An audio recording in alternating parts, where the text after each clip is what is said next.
জনাব রাসূলুল্লাহ সাল্লাল্লাহু আলাইহি ওয়াসাল্লাম আগে ইমাম বুখারী রাহমাতুল্লাহ আলাইহি পিছনে কদম কদম মিলে গেছে।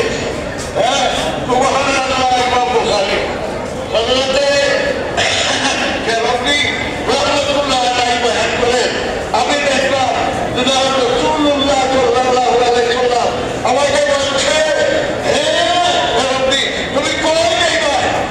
আমি তো মোহাম্মদ ইবনে ইসমাইল বুখারী গেল, উনার এখানে আমার তোলা নাই। হ্যাঁ, আল্লাহ নবী সালাম জানাইতে ইমাম বুখারী কত ভারী কিতাব পাঠি করে।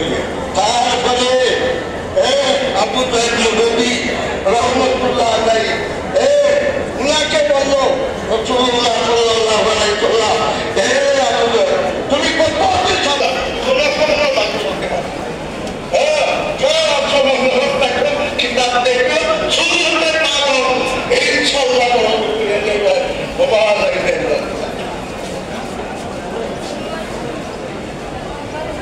আলহামদুলিল্লাহ, ওনার বয়ান মানুষ শোনার আমাদের ইচ্ছা এবং চাহিদা এবং প্রয়াস বাকি আছে।